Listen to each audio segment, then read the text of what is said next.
last night there was a fucking house centipede inside the house, and I freaked the fuck out. I thought I heard it hiss, and my wife's like, "You're like, it did not fucking hiss." She goes and she just picks it up and takes it outside, and she's like, "You're such a pussy." I was like, "What the fuck?" Don't look up what Australia has in the wilderness. No, I'm so tired and you're waiting until this end, so you can blame me for everything.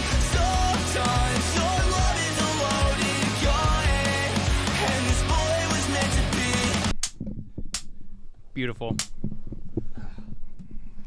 Lil Lotus, what's up, man? What's up? Dude, how's the hair doing? You got the hair freshly done today? Freshly done, yes. I was like, now that I got a break from looking at it, before I was leaving, I was like, I gotta get it perfect. I gotta get So and your face fun. was done last night, so you're pretty much... I did, yeah. Me and my wife did like facials and the little suction thing, so I got this like little, I don't know if you can see it on the camera. Which one's the camera? All of these are cameras. We got 7 Really? cameras on us right now. Shit. So wherever you're looking, it's probably going to pick you up. So Damn. there we go. But then Frankenstein, my dog Y'all who's definitely eating, got it. she does have a camera set up on the green chair in case she sits up there? In case she goes up there. Oh yeah. Does But she ask questions? no, she's a little shy, Okay. but she's just here for the moral support. She's just eating now, though. A little bark here and there. Yeah, a little bark here and there just to let us know she's in the room. Oh yeah. So I gotta ask about the face suctioning thing. I've seen videos of Yes. that. It's where you rub it and the pus just kind of comes out of your skin, right? The pus. Yeah. So I guess I don't know if I'm doing it right, but what I did was I did like the oil and stuff to like get the whatever stuff in there, Yeah. and then you just like put it over and it like sucks like on your pores and it pulls like whatever is in there, like dirt and stuff. Have you seen the ear cleaning cameras that Dude, people I'm use too? so okay. It's so bad. Before bed I have to like watch those over, and the worse they are, the better. And It's I'm your just nursery like, story. yeah, like I'm just like, like I'm like, it's like ASMR stuff. Like I want to buy one of those because they always pop up on my TikTok, and it's like, buy this thing on the TikTok shop now, and I'm like, oh, okay, I might, because that just looks so fun. So I went to get my ears clean because I was gonna get like in-ears, or I got in-ears, and I was like so excited, and like partially because like I've had this thing where like for a few years like I thought I had like a bug in my ear. Like I sound real crazy right now. Did you ever tell people about this? Were you like, I'm pretty sure there's a bug. Yeah, like, I think like one of the first time I went for like a checkup and like long time ago, and I was like, hey, can you like make sure like there's nothing living in there here? might be something in there, and they're like, what are you talking about? They just thought like look at me like they think I'm crazy, and like I don't think I was doing too good at that time, and I'm like, yeah, I think there might be a bug in there, like a spider or something. Like what? Did you Why was see it? Did you feel something in your ear? You felt like? I think it's just from me being bad on my ears, whether it's like recording or at shows or just whatever. Younger years, like I used to work at a venue, and I was like on stage right by monitors the whole time, and it's always this ear. So I was like, can you check in there? And then they're like, yeah, sure. And they're like, there's nothing in there. So then when I went to go get my ears clean, same thing kind of. I was like, yo, got this thing. Like I might have a bug in there. I might have something. And the lady's like, no. I was really excited because I thought they were going to clean it out and there's going to be this whatever crazy, it was, and I bug could or see it not, on the some camera. I'm buildup. watching the camera. And my ears are freaking clean as shit. And I was like, this is no fun. So like I was like, what? And I've never really had dirty ears.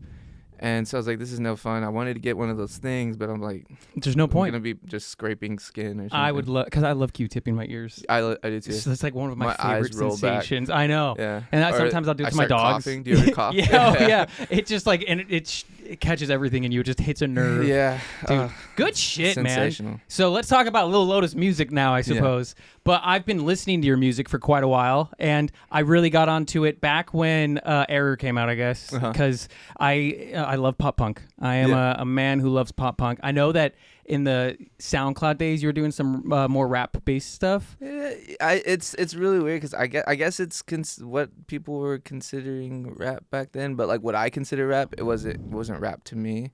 But there was definitely like influence there. Yeah. So I guess it kind of like there was more in the production. There was a lot of it.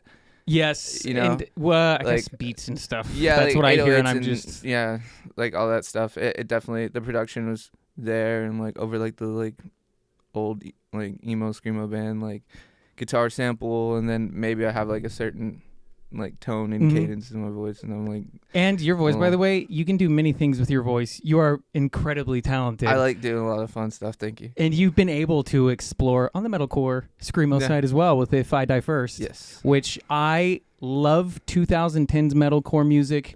That like is so important to me. Like, I need to ask, what are some bands that you were listening to of that genre growing up, kind of in like the harder stuff? Man, okay, so I don't know which area to start, because obviously there's like from first to last. Seosin's like, which Travis is in the band now?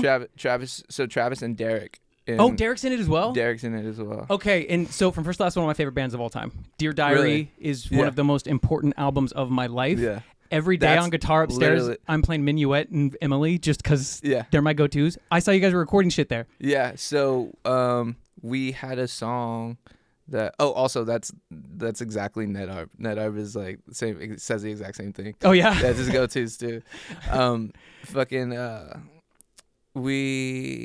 So we were like working on stuff like way back when, and there was like a track that we had Lil Tracy feature on. Yeah, and we never got around to finishing it, partially because I was just so off the rails. Like I was like, I don't like it, and like and then like we went back and listened to it not too long ago, and we're like, we need to finish this, and so we did, and it was really just like touch ups on things. There's certain things I didn't like the way I did. I was being a baby.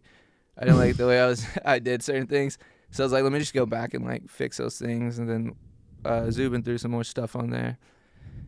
And then Tracy's part was already done. So, yeah, the thing's done. And then we just need the drums. So, Travis and Derek went and tracked the drums. How did you get in touch with those guys? Because does Travis still own the venue out here? Does he still? Yeah, 1720. Yeah, dope venue. How did you get in touch with those guys? And also, did you work with Matt Good ever?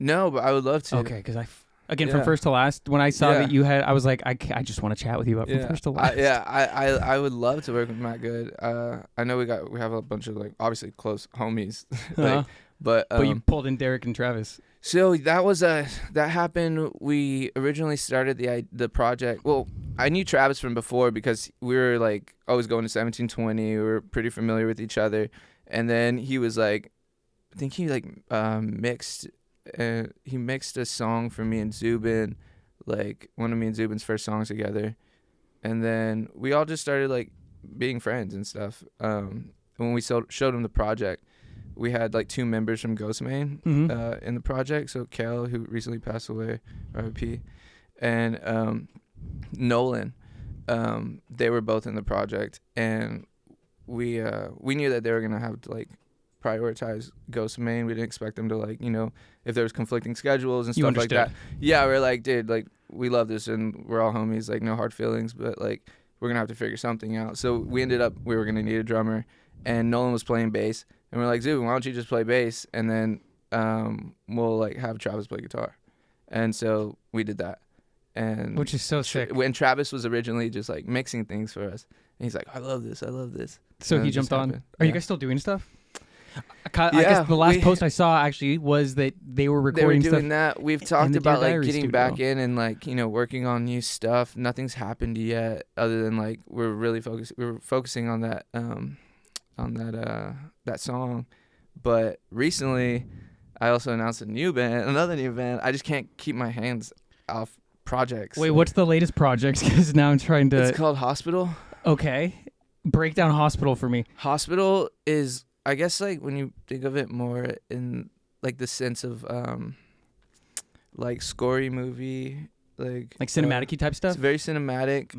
I like to think of each song when we're writing each song. I like to think of them as like certain scenes of like, and these scenes can be like 2 scenes in one song. Like we have like I think 7 or 8 minute song that's like 2 completely different vibes. Maybe, and then it ends in like a third different vibe that's just like very like So is it kind of like cinematic-y stuff with you singing? So over we it? actually have so Sachi 6 is in it, and Noah Thomas is in it, and they both have their solo projects, and they're both like, so Noah Thomas he's like done a lot of production for a lot of people, and he like has his solo stuff too, and Sachi 6, he's just starting to like, you know, kind of really like pop off in his solo I have stuff. to say, I thought Sauce 6 was pronounced Sace 6. That's what, dude. And I was like, that's so smart because it's in Spanish. It's uno, dos, Yeah, tres, six, cuatro, cinco, six, seis, six. 6, yeah. So I just had to get that out there. It was so funny. We were on tour, and Sauce. so he came out on that tour, and Noah played guitar for him too. And while we're going across America, we've heard his name, the way it looks, pronounced so many different ways. Like someone called him like Sakheb. They thought the 6 was a B. A B Yeah. at the end. So they're like Sakheb, Sace, someone said, fuck, what was it? I like Sakheb. I like those Sakheb 6 is turning really into a B funny. because that's just even further stretched than mine. Oh, they called they wrote his name as Space 6 one time. I was like, you're just not spelling it right. But yeah, there's a bunch of like different ways that people are saying it. But yeah, they're in the band, and we started this project really just like we were just hanging out every day, and we started making ideas for me and Sachi were working on music together. Noah was working on his music around me, and I was like, I like that. And then we'd be like, oh, I like that. And then we were like, well, should we start a band together? And then we kind of just started making stuff that we thought was really cool. And then we were like, wait, this is really big sound. This sounds insane. And so it was a mixture of like, the first song was like all three of us singing on it. And it was like equal parts kind of. Harmonizing each other at all? Harmonizing. So the thing is, like, me and Noah both sing and scream. Sachi, he sings. He wants to like get more into like the screaming thing. We're like, your voice is like an angel. Like, I don't want you to put even it through that. Yeah. But your voice as well, I would say, is like an angel. I feel like I'm in that world of like where I can sing pretty in a certain register, and then I can get into that real grimy vocal. Mm-hmm. Where you lose the prettiness, but there is the emotion. So is that prettiness? I gotta ask, is that not singing necessarily as loud as you can, but just kind of, if that makes sense? I guess it's all just the emotion behind it. Okay. And I guess that kind of translates, or through, verbally into how it comes out. Yeah, and I guess it's something really grimy and crazy could sound pretty at the same time. But I just, when I think of like Sachi's vocal, I'm like, angel.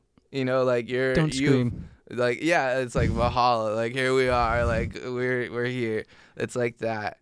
So cinematic elements, music with some screaming on it. With some screaming. Damn, I want to see this live. When we talk about it and we like get all the things that we want, production wise, the way that we, the live show, the way we execute all this stuff, we've really started paying a lot of attention to it, which is something I haven't done too much in like previous projects. And, it's really fun and it's really refreshing. I think it's like a new world for me creatively to like pay more attention there, because I think with like my Lotus stuff and like other bands, it's more just, what comes out, and it's more like running gun, and like it's more punk rock, and this is more like thought out and kind thought of planned. out and very planned, and we're so impatient, but for how impatient we are, we like are we're doing a good job at like not jumping the gun right now, so it's a little test. A lot of your earlier stuff, you're doing freestyle type stuff. You have, right? And not like it's like when I would write, I would like just freestyle this stuff, but it wouldn't be like that freestyle style. Like I wouldn't be like, oh, we here in the fucking studio. But in regards to the creation of the lyrics and stuff, some of it would be like on the spot. Yeah, that you would come up with. Yeah, that's how I write. Is I'll just mumble and come up with this thing, and then like I get this idea, and then I just run with it, and then I start singing that. But with something like this new project, when you're probably taking more time than ever to actually map out the final product, I guess, from the writing side of it to the production side of it, is that cool? Being able to dive into it so deep. So me and Sachi are like definitely like the lyricists, and once we get something that we've all like, we all agree that we can like see something big there, and we could like, we get this feeling. We're like, okay, what is this feeling? What are we trying to say? Like, what are we like? You're going through something in this part, this scene. Like, this is the scene. And that's why I say, it's like writing a movie. We've been approaching it like that. Yeah. And I want to see the videos behind this, because I'd imagine that when it comes to the visuals, you're also going to want to match that intensity. We want like our big. I in my opinion, I would say that our big inspiration cinematically is the movie Nowhere by Gregor Rocky. Oh, who's in that? I'm gonna look that up now. James Duvall. He's in that. There's some songs that we were like very like, oh, let's go Interstellar with this. Like, Yeah. Like this is like the movie doom later. of the situation is like you're never getting back to Earth, like Mhm. or whatever. Some songs are more like grimy, like that Nowhere thing, that Nowhere vibe. But we really like the whole like 90s, Yeah. like vibe. to That's cool stuff. because you've been able to explore now with this one so many different avenues of music, Yeah. which has to feel good creatively. I just was speaking with Oliver Tree like last week, Uh-huh. and he's such a creative guy that always He's is sick. exploring so many avenues. Yeah. And I feel like when I see you dabbling with so many different artists and projects, I just see you as a creative person who has to constantly be creating and trying new things. Yeah. And I have a feeling that you're constantly doing shit. Yeah. I feel like I'll go crazy. Like I'll find something to pick apart. I was a kid that when I was little, I would take apart the VHS player and like put it back together to like try and like did something. But really, I think I was just looking for some type of like, what does this do? What am I doing? How do I do it? Type thing to keep me busy. And Now you I get feel to do like it with I music. do that with music. Is Yeah. that like I'll hear something and I'm like, well, where does this come from? Like if it's not something I already like was listening to, like where does it come from? And like how are they getting this sound? Like I see where like the root is, like with all this, and like understanding the root of these things and then making something, influenced by it or something like that. But I feel like I've kind of listened to, my dad forced me to listen to so much shit when I was like, What kind of stuff? dude, anything from like Tejano to like Chick Corea. Okay, like, what a diverse catalog of yeah, stuff to my listen dad to. was like, listen to everything, but he would like just shoot down all like the metal and screamo bands and like emo bands that I listen to. He's like, that's not music. I'm like, bro, it's just a new instrument you haven't heard yet. Exactly. Like, You got to be willing to listen to what I'm listening Yeah, to. I'll yeah. listen to what you I was want. like, y'all didn't have screaming back then. Y'all didn't have like these sounds back then. It's just new instruments, new ways, new like this new vocal, new way. Like you'll be fine. Mm-hmm. And yeah. Nosebleeder is your album that came out Yes. back in December, and you're Yes. coming out with a deluxe version of this. Yes, that comes out March 22nd. Yeah, thank you. Comes out on March 22nd, and it's you're putting some acoustic tracks on this. You're doing a Yes. cover of Grab the Wheel. Yeah, we did I wanted to do a cover of a song that I was like, lyrics are sad. Let's make it sad sounding. This makes it Says- sadder than the lyrics already Lil are. Uzi cover. I feel like that's when I first started. That was like probably one of my favorite artists. Just melody wise, like kills it. Like energy wise, like I love like the sad lyric but upbeat, and it's like That's I why there's love so many that. songs that when you strip it down to acoustic, you can hear Yeah. how sad it you really realize is. like this is like sad song. This is really like what he's saying isn't like I like, heard it with like a T-Pain song once. Yeah. And I was just like, damn. And the biggest one I heard was like Blink-182's Damn It. Someone broke that down. Yeah. And then I was just like, I've been hearing this song for 20-something years, and I Yeah. didn't I knew the words, but you hear this version of it, Yeah. and then there's a whole new emotion change behind the it. inflection and you just make it so like you're like wow, Mhm. this person is going That's through cool. it. Have you guys ever met or talked or collabed or? No, we have some like I guess like some people that produce for him are like in close friend circle, but never been around him. Hopefully I could just tell the homies to show him and see if he likes it. Mm-hmm. I'll And Blame probably- Me for Everything is a track. I'll show it to him and he'll just be like, You have to put it on like TikTok and stuff. That's the way it is Yeah. nowadays, right? Everything you do as a I hate musician. TikTok. Dude, hasn't social media made it annoying to be a musician? Yeah, I mean there's multiple reasons, and I could go on this like big hater spiel about it, but It's a love-hate relationship. I like watching it as a consumer. I think, which is I'm part of the problem, is that like I like watching like it's never the music stuff I like to watch though, but I like watching like the funny like candid videos of people in their like real life. They're like, oh, my boyfriend did this, my girlfriend fell Is that what your downstairs." TikTok feed is? It's like pretty dumb shit. No, mine Yeah. too. Yeah. I might watch the most mind-numbing like stuff that I think is hilarious. Yeah. And that's the other thing too is I know I'm on it too much because every video I see is like a hit. I'm like, yep, Yeah. they knew I'd like that. So I grew up with whenever we were watching like studio updates. Mm-hmm. Love those. Candid, process. Everybody wants in on the process. It gave Everybody you wants. a look that you weren't going to see anywhere else. Yeah, It's so cool. You get to feel like you're one of the band members. You see the band interacting, and you're like, I would get along with that one. like, oh, like I love this band, whatever, but I didn't realize I'm so much more like that member of the I know band. exactly what you mean. And that's cool. And that's the kind of stuff like that. Once I ease into doing more TikTok shit, you sound so excited about that. You're like, once I fucking do this once shit. I do, that's kind of like the content I would want to do, is like more like peer into like me and my friends hanging out, just being jackasses. Album opener song, it is Blame Me for Everything. Yes. That's the track. You did it with ModSun. It Yes. is a banger. It's the Thank first you. acoustic one that you've released from the upcoming one as well. How did you get working with Mod? I always hear the best things about him. I had like Nathan James in here a number of weeks back, and he was hyping him up, and he just seems like such a... The fuck is going on up there? Someone fell. Did someone just die? But ModSun seems so sick, and the song was so rad. Dude, Mod's awesome. We've known each other for a while, and I feel like we always like just saw each other out and about, or like he's like working with one of the homies, but we were just like always running into each other, always seeing each other, always having a good time. And we had like run into each other we played a festival in Milan a little bit ago. How sick is that to casually say, like, I've just played a festival in Milan? Your teenage you would be so stoked to know that, like, that's so rad. Yeah, just if you would hearing have told that, me I'm like you'll be in fuck. Milan playing, and it was a sick ass festival. Like I was out of my mind that show, but like from what I remember, that was a sick ass festival, and I loved every minute of it. But we're hanging out, and we hung out that entire day, and I don't know what point in the day or night, whatever, I was like, Mod, I have this song, and I want you to hear it. And then he's like, all right, and then like play it for him. He's like, I was like, oh, I want you on it or something like that. He's like, let me hear it. And then he's like, let's do it. And like, but we're like in Milan, so I'm like, I'm gonna go back home. We're gonna like, get back to regular life.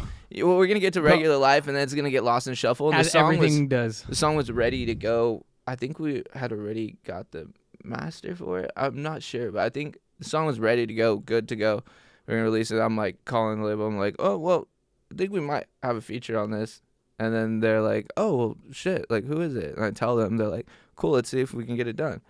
And then sure enough, we get it done. Pull up, we record the song, and yeah. Was that back here in LA after Yes. Milan? Oh, good. So that followed through and happened. Yeah. That's so sick. Yeah. Any other And it was pretty fast. Yeah. Any other artists that you want to collab with? That I mean, want to obviously there collab are. with? I would love, just for my mother and for me, I would love to do a song with Anthony Green. I love Anthony Green. That seems very realistic Love you. to happen. Like, Anthony, if you're watching this, it's for his damn mother. It's for my mom, dude. Come on. So you're from Texas, Yes. right? You grew up in a pretty religious household? Super duper duper. I did go to Catholic high school, but I didn't grow up religious. I just happened Yeah. to go there. I did bad in middle school. My parents said you have to go to private school so you don't like fail. punishment. Yeah, like, and I was like, okay. But when I know the music that you do listen to, you are covered in tats from head to toe. What happened? Like, I don't, not in a bad way, but I just don't. I imagine your parents must have. What do they think of the music choices, the tats, when it started to happen? So, if you want to talk about it. no, I'm trying to. I feel okay. So, I hope my mom's watching this. My mom and my dad were always like, no tattoos, no shirts with skulls on them. You can't play with toy guns. No cussing. And we had to be like so polite. We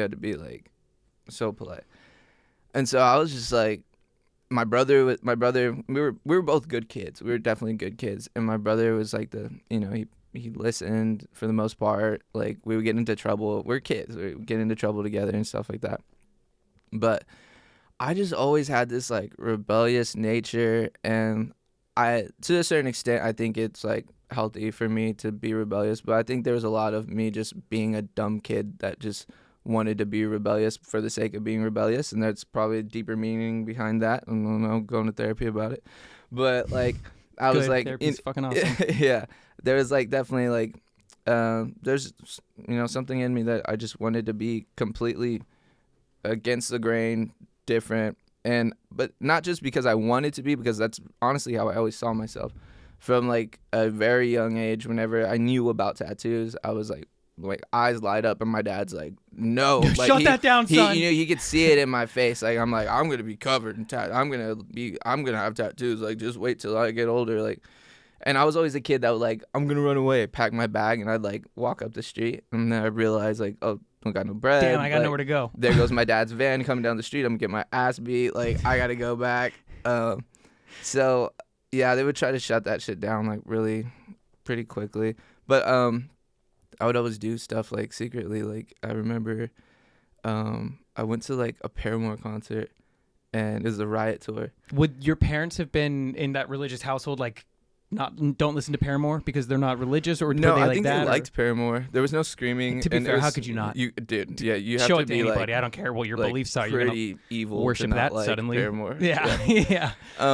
So I was like, I went to that show, and then like I think I was with like a girlfriend at the time or something like that, and she like put eyeliner on me, and they're like, oh my god, like he's gonna turn You into suddenly one of those. evolved though at that moment. Yeah, they're like, he's gonna be one of those kids, those goth kids or whatever. And I was hanging out with like all those kids, but I was like, I couldn't really wear the skulls. I couldn't, whatever. As I got older, obviously, like I started doing what I wanted to do. Rebellious kid, whatever. My dad passed away. I was like 17, and I was like, oh, I'm doing it all. And so I did it. I don't know, I just started doing everything. I definitely went on like this.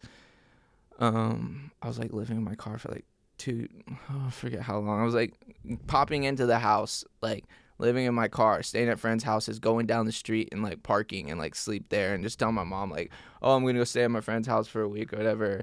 And like, or I would go bounce from friend to friend, and that was for like 2 years. And I was just doing music with like bands and stuff. Like I wasn't even like, these bands weren't even like doing well. And I would do that. Do you think after you lost your dad, did you get a sense of independence, or? I think that, and a sense of like, I was trying to figure out what the fuck was going on. Because it's and such a why big this was loss going on. that Yeah. I can imagine you would be doing almost anything you can to not think about it. Yeah. And that's Which probably, is also me constantly I don't want to be doing home. things. I don't Yeah. want to sleep in the car. Yeah. I just want to be doing this. Yeah. Yeah.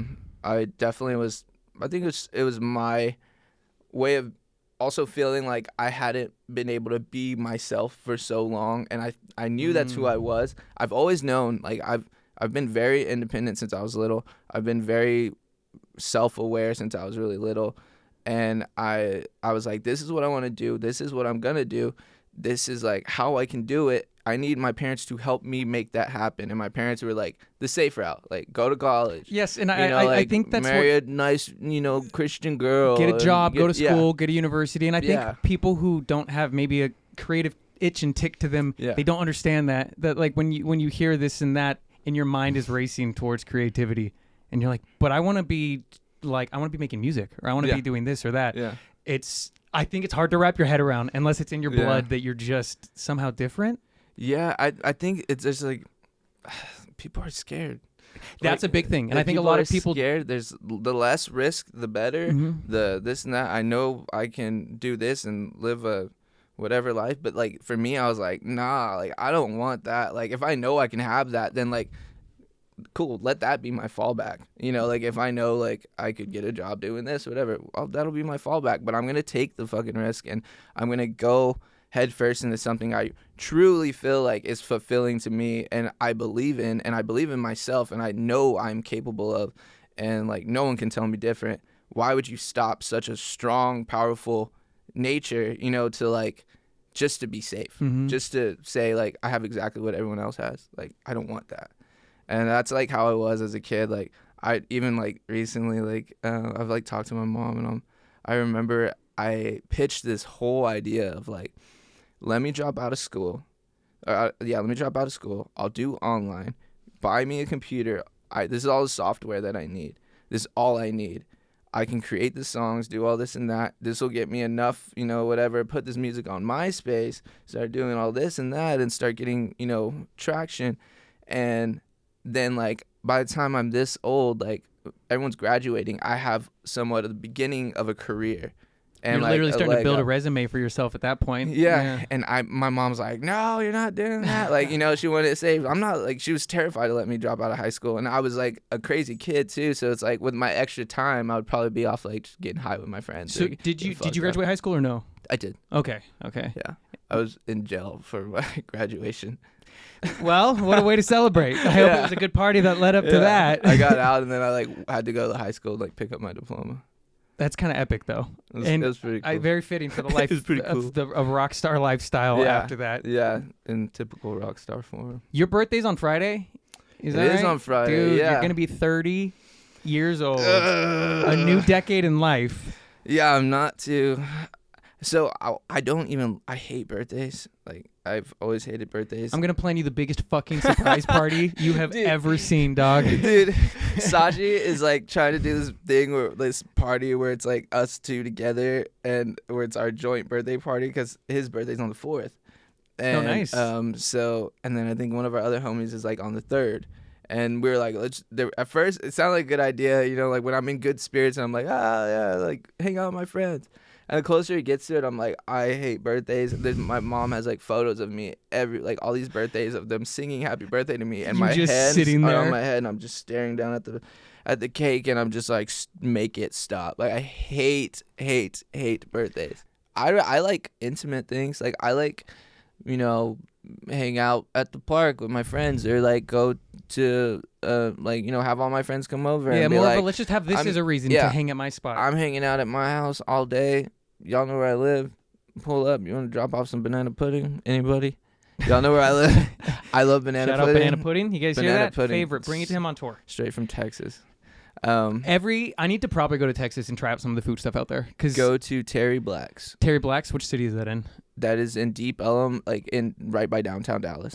So like Deep Ellum is like right where the door's not there anymore, but where Trees and like Club Dada.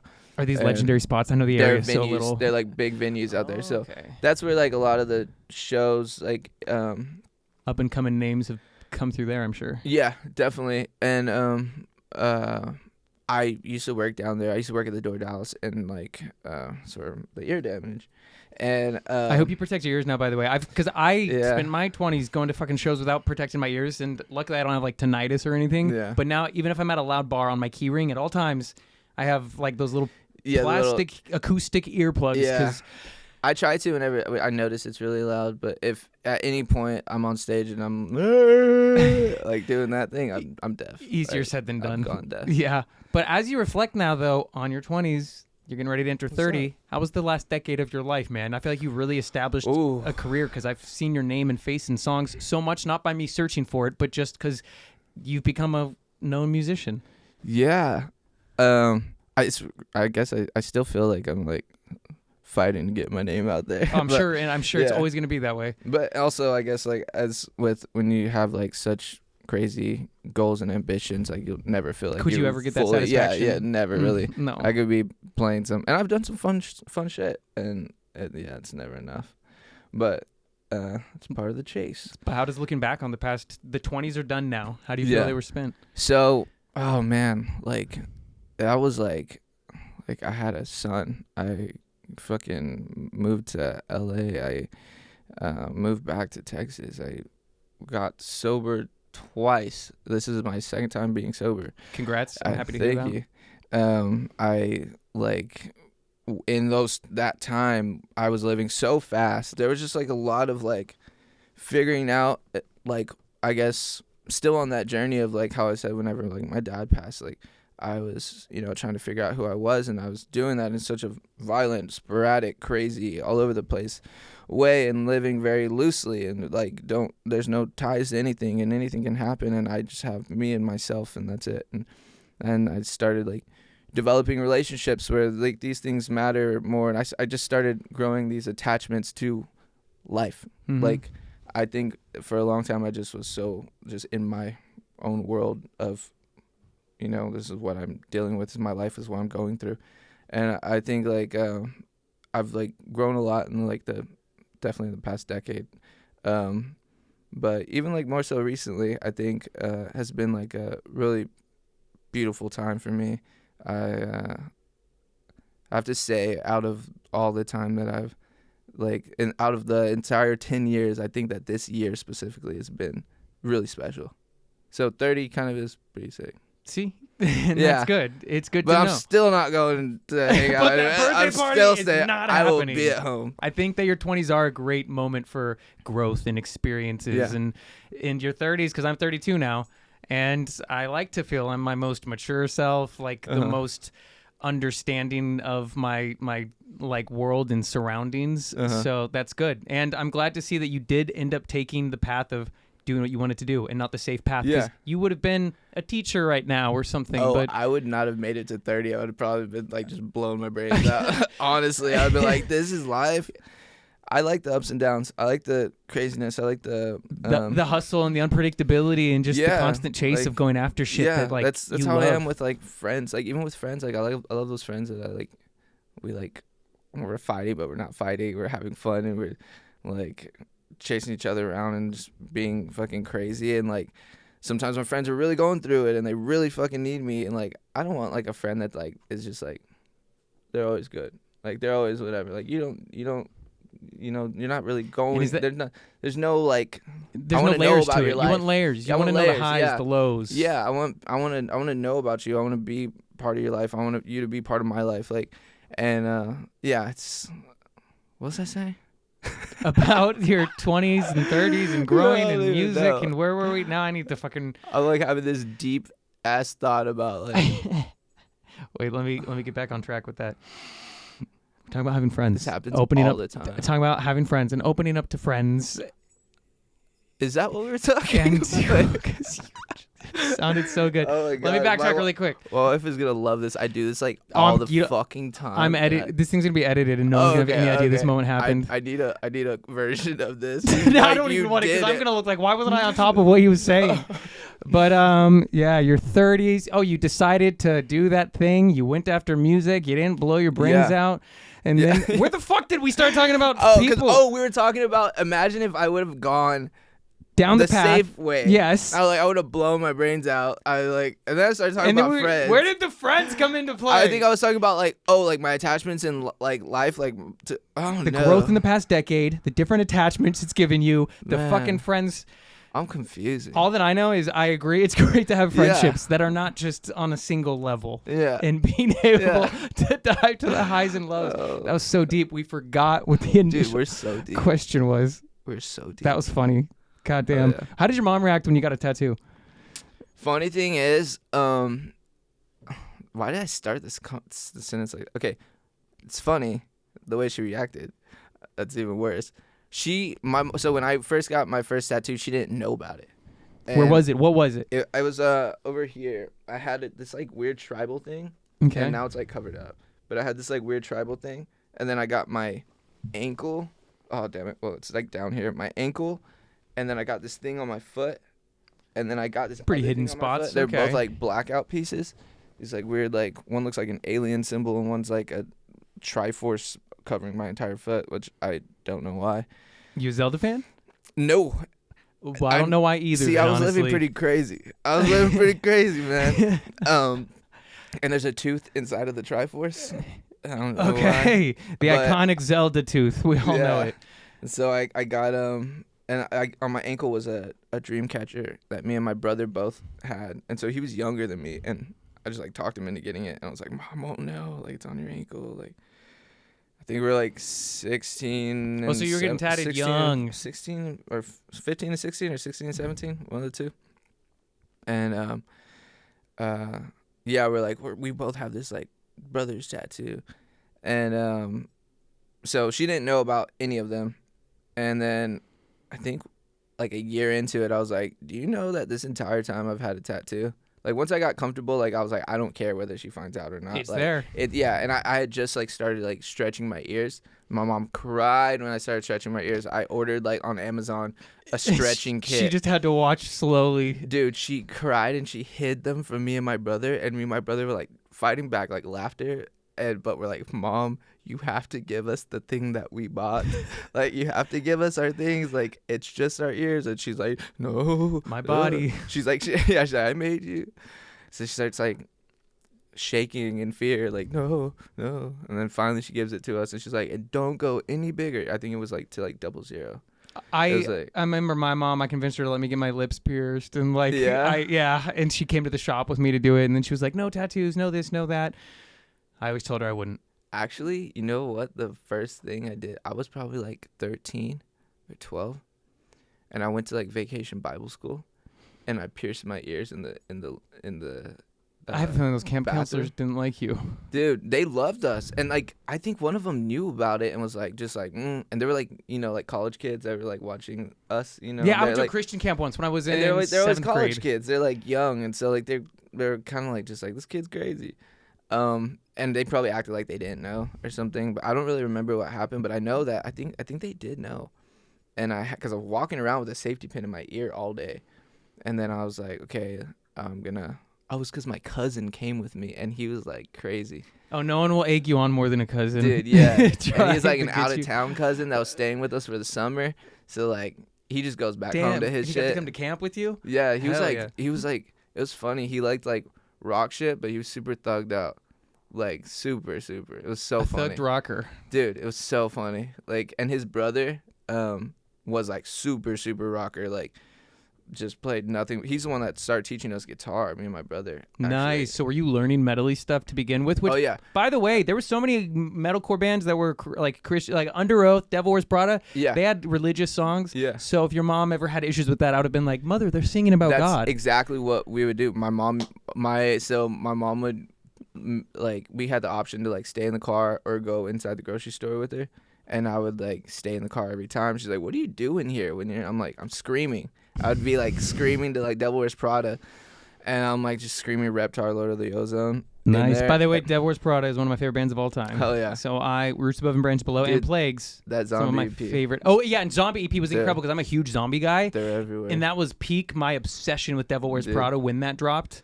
Dude, oh my god, they're everywhere. That was so. I remember being in the parking lot at my church, and my homie like was like, "Did you hear it?" And I'm like, "What? No. What are you talking about?" And he just plays it.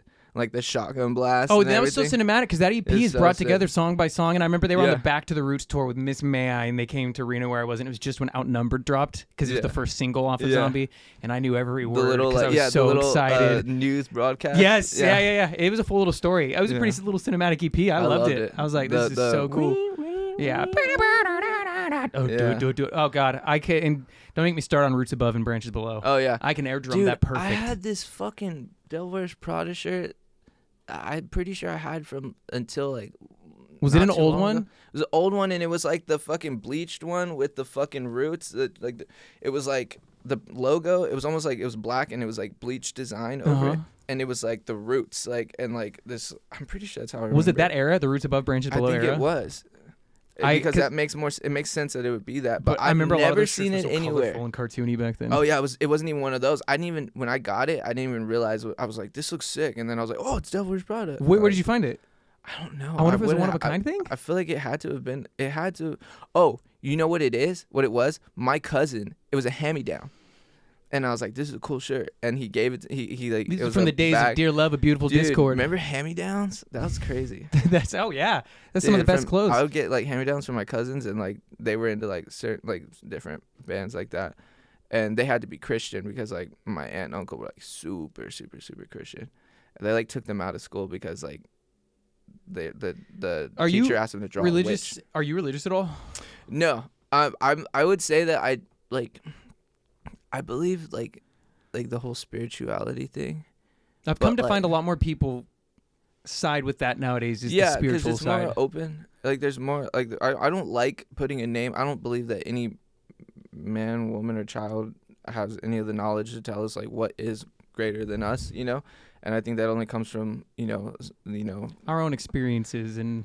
Yeah, like if there is something out there, like I don't think that we would know it on paper. Like I don't know. I go based off like what I do feel spiritually. What I. And that's important. I like that because I think it's also in line with carving your own path. Kind of in life. I don't like rules. I don't like rules. I mean, like if you're a good person, be a good person. If you're a bad person, we all know not to kill. We know not to steal. We have morals. I don't know. It's like it's just weird.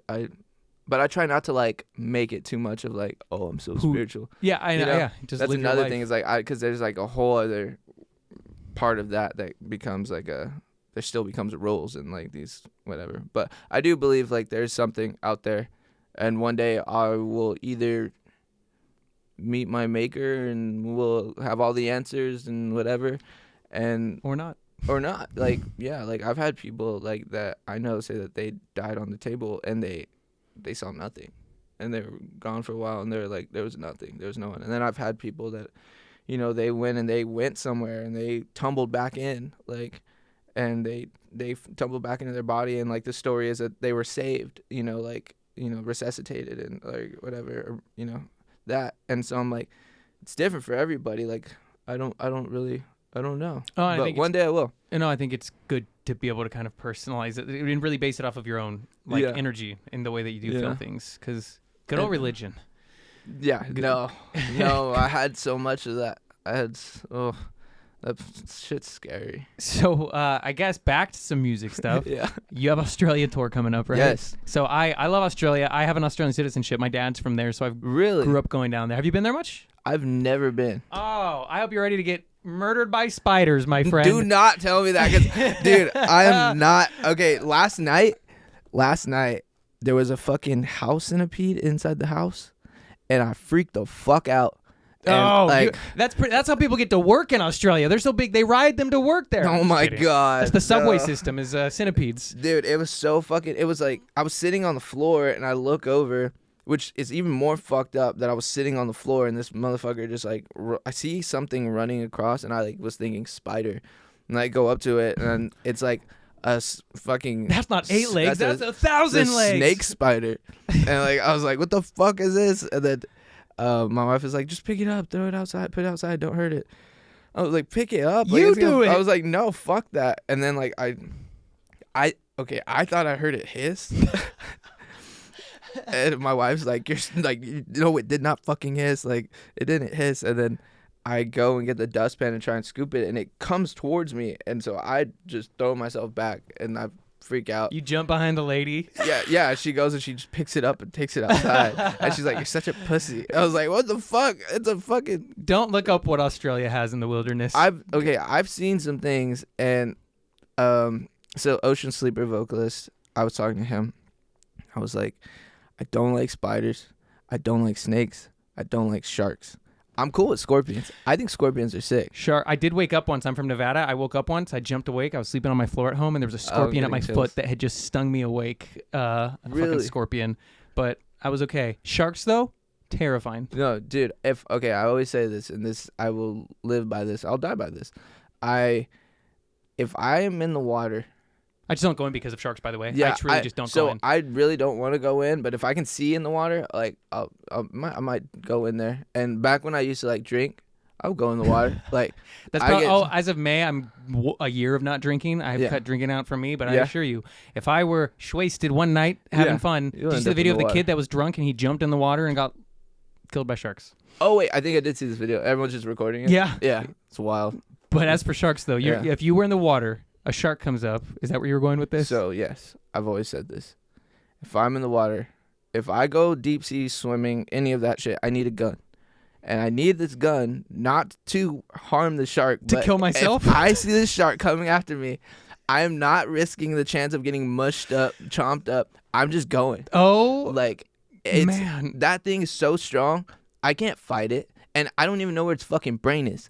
Like, I don't know how strong the front of it is. I don't know if it even cares if it's shot.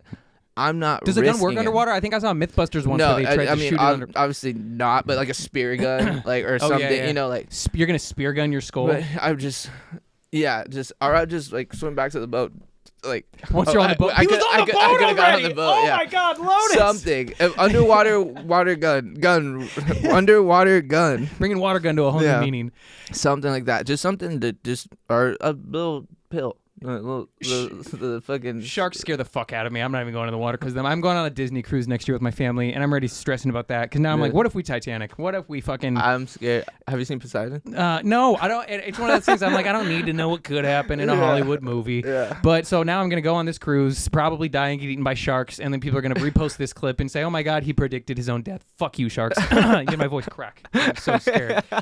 Jesus Christ. So yeah, Australia, the fear is real. Australia is coming up with hopefully no sharks. Yeah. I did as a kid snorkel at the Great Barrier Reef, and there was an infamous story about this couple called the Lonigans, and they went there with one of the big excursion companies to go look at the Great Barrier Reef, and then they left them there. When they took off, they didn't catch them in the head count. There's a great movie about it called Open Water. And that's what that's about? Yes. Okay. And I haven't then watched it. you follow this couple as they just survive throughout the night in these shark-infested waters. They never found them again. They found a fin that they had carved something into, like their goodbyes into. And that story now, in hindsight, I'm like, I would never go back to the Great Barrier Reef. That's scary. Speaking of being lost at sea or left at sea, I don't know why I just thought about this, but the other day we were talking about it.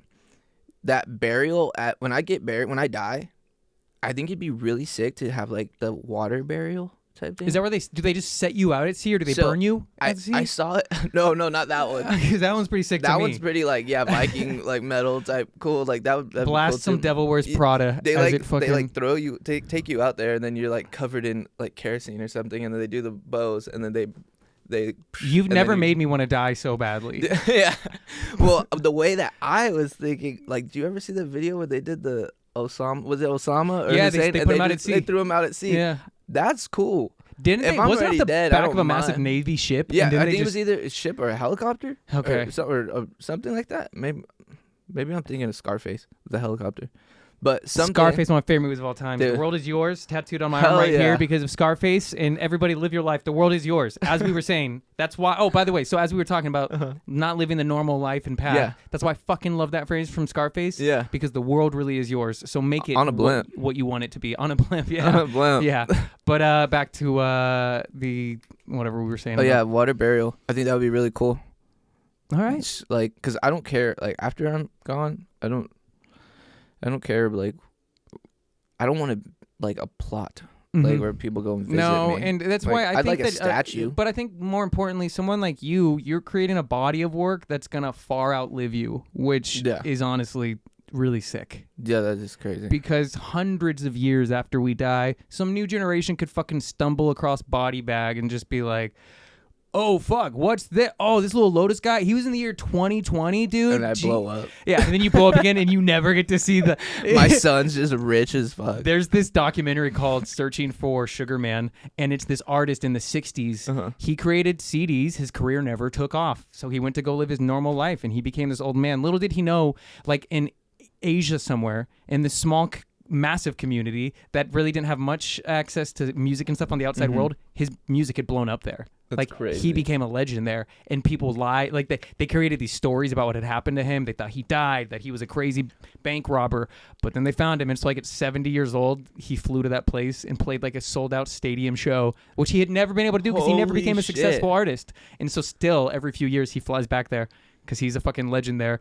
And I feel like that could happen with social media That's stuff. With music. yeah, that could easily happen to like anyone. Especially with TikTok now because it's revived so many careers. Everything's going and it moves so fast on TikTok that like we'll be in one trend for one afternoon. Yeah, one afternoon, and then next thing you know, this is trending, and then like that just happens to spurt off some crazy old artist that like. I mean, with the chick on like Stranger Things, like she had a song on Stranger Things, a song from like the 80s, and then it started charting in the top like 10 songs. Really? Of the, yeah, and I just think it's crazy how that That's stuff wild. happens.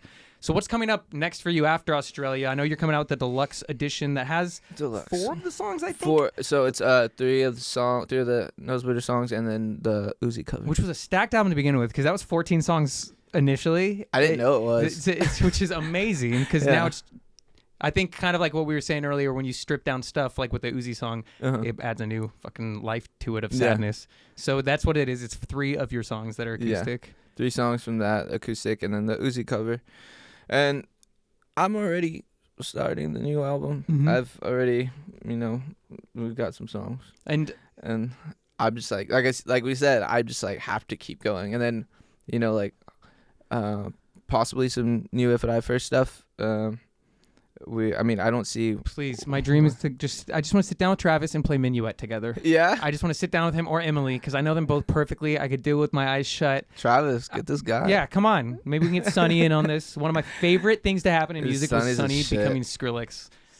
That was so sick. I love that shit. Yeah, I was at emo night when they came and performed one time, and it was so fucking sick because Sonny hit the stage, Travis, Matt, everyone was there. They played shit from Dear Diary and Heroin, and it was rad. But Travis was wearing a windbreaker. I was like, "You're burning up in there." Like I know it. Burning calories, man. He looks great. But so you're keeping busy with new music is already obviously happening from the multiple projects you're working on.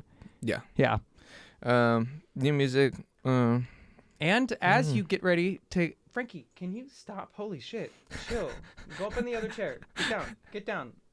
Stop. As you get ready to hit your 30s, I know that your 20s, you struggled plenty with drugs and alcohol and stuff. I know that you're on your second time of being sober now, but you are a father. I'm a father. Yeah, like, that's another thing is, like, you know, my son, like, gets older and, like, they're more aware, you know? And, like, it's, you know, they're young or whatever, like, I mean, obviously, you know, a child can feel when something's going on and everything. But now it's like, you know, really got to get it, you know, everything straightened out and everything. But on sobriety, like, I feel like every time, like, before that I've ever tried to get sober, like, I was just never really in it for me. If I was in it at all, for me, it was, like, how I could, like, benefit from it and play the game of, like, oh, I'm sober, like, so I can make this happen. And now, this now, like, this person will, like, it was a very manipulative way of, like, me being sober for, like, the wrong reasons or, like, ultimatum situations or, like, never ever for me, never ever a thing where I felt like I think I was waiting for this crazy rock bottom, and I thought that this crazy rock bottom would be like, you know, I'm on machines or I'm whatever, and I was pretty damn near close to. It was really bad. I haven't talked about this, like, at all, but, like, this last run I had, this was a real close one, and it was really bad, and I, you know, went and did, like, a program, and that shit saved my fucking life. And it was in that I realized my rock bottom was where it's like the things that I mean the most to me, like the things that, you know, memories mean so much to me, like time means so much to me. Like, I realized there a lot of, like, Lotus was like me doing this, like, that rock star lifestyle, but for, like, the vanity of it, like the look at me, like, attention seeking. I mean, like, I think social media is to thank for a lot of that, honestly. That's true. Yeah. And, like, I haven't had, like, the best, like, examples of, like, stuff. My father was an addict and everything, but that was, like, never that's, like, no excuse. Like, you know, I was living that life, and I just realized, like, none of that shit meant anything to me. And, like, there were friends I had that, like, literally me, like, they weren't my friends. Like, and I realized, like, there's some people that are just in your life, and, like they're not actually your friend. And once I started, like, you know, counting it all up and looking back and everything, I realized what really meant the most to me, and that's family and memories and time and creating. And I can't do that when I'm, you know, like, fucked up and, like, just off the walls, like, berserk crazy, like, the worst. Like, Fish was just talking about, he's like, yo, remember, like, the first emo night back? And he's like, I have photos of you from that night. The only thing I remember from that is my ass out in the green room. Literally ass out, like, just me going berserk, being crazy. One thing I have never regretted the next morning, I've never regretted not drinking. Like, you know, I never wake up and I'm like, fuck, I wish I drank last night. It would have been so much better if I got wasted last night. But I assure you, I had many drunk nights where I woke up the next day and I was like, first off, how the fuck did I get home? And second off, I need to never do that again because I made an ass of myself. Dude, it's crazy. Like, my thing was, like I would drink. And, like, my thing was always, like, drugs. Like, I was like, whatever, give me anything, whatever. Like, those pretty early. That was always my thing. And then, like, I started, like, slowly, like, cutting out, like, the drugs and stuff, and started realizing my body, like, it kind of hurt to do these drugs. And I couldn't drink as much if I did these, or I would drink more and whatever, like, to mellow out, you know, the drugs and take more drugs and mellow out the drinking, whatever. Yeah. That's a And cocktail that's not fun, yeah, honestly. and I thought I had it down, and like I started, my body just started, you know, failing at that point, like, and so I stopped, like, you know, doing the drugs and stuff, and the drinking went through the roof, and I started. Did you start blacking out easily? Oh, dude, there was, okay, so I could drink so much. This was really scary. Do you know Monaco's? Mm-mm. Is it a drink? Yeah, they're like these like 10% like little like cocktail drinks or whatever. I would like go to the bar and get blasted, come upstairs, like hang out with my friends. I'd drink like 9 beatboxes, and I'd drink like a bunch of Monacos, and I'd still be like, let's go fucking whatever. And it's like, how are you not blacked out yet? Mm-hmm.